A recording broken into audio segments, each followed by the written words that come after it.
Hey, what's up, YouTube? This is What's in My Gray Garage, and today we have a small treat. It is 1996 Subaru Sambar. There we go. It's a little Japanese pickup truck. This one was made, like I said, 1996. You can import them up to 1999. There's rules and regulations for the EPA. Car's got to be older than 25 years. Also, the safety crash rating and all that. You have to make sure the vehicle's over 25 years old. So anything 1999 or older, you're good to go. This particular model is, again, like I said, it's a Subaru.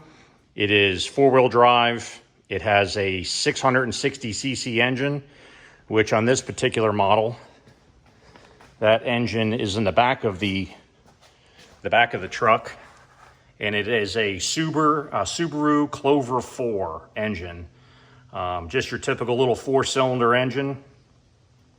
It's got some pretty good pep in its step for a little truck. It's not too bad.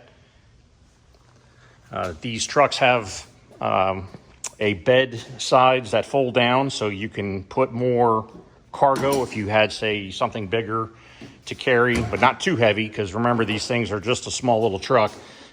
I see a lot of people using them on the farm, and they kind of overload them, or in construction, and what you'll do is you'll end up burning the clutch out.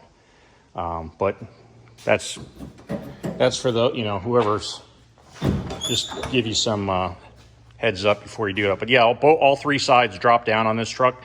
You have an engine cover here, which is for Phillips head screws. You take those out, and you take the whole top of that. You take that off, and you can get access to your engine to change the belt or to do whatever. The carburetor's right there. Or if you might even get one in the late 90s or the mid 90s that were fuel injection, which probably would be a little bit better.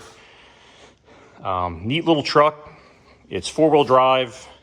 You're not going to go stump jumping with this thing, but you can at least get in and out of places. And if it's totally swamp mud, you got to be smart about it. You can't take it down there. But if you're on a rough road or a dirt road that's kind of bumpy and hilly and stuff, and you need the actual grip from the four-wheel drive, that would be the way to go.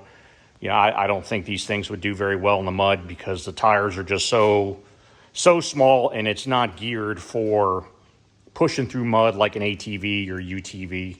So just keep that in mind if you're gonna purchase one of these. I got this one from carsfromjapan.com. The interior is pretty sparse, but it's just basic interior. You got your shifter, which this truck has actually a 6-speed transmission. It has a low gear, and then it has the typical 1 through 5 road gears plus your reverse, and then your push button four-wheel drive right on the shifter, which is really kind of cool. So this is, no kidding, real four-wheel drive. Where the Honda Acmes, you can either make them four-wheel drive or you can make them two-wheel drive. So you have to do that setting on the axle somewhere. You have to go under there and actually adjust it, where this one's actually push button, which is pretty cool. Your steering wheel, standard steering wheel, it's got the horn in the middle. And this is a little different. The wipers are on the left and your blinkers on the right. So you just have to be mindful of that. This little truck came with air conditioning, which is really neat, and it works really well. Again, when you're buying these trucks 25 years old or better, how long is it going to last? I don't know, but for what I'm going to do, I think I'll be fine. It's your standard roll down windows, so if you got any millennials out there, you may not be able to take them anywhere because they won't know how to get the window down. But it's and the vehicle is in kilometers. I don't know if you can see that or not, but the vehicle does clock in kilometers, not miles, so just keep that in mind if you're looking at these. So you can just do the conversion, for the kilometers to miles, and then you'll figure out how many miles you have. But they're really neat little trucks. They are in most states they're legal. Getting insurance, I went through Geico, and Geico basically will insure, I think, anything as long as you have a decent driving record. But yeah, neat little truck.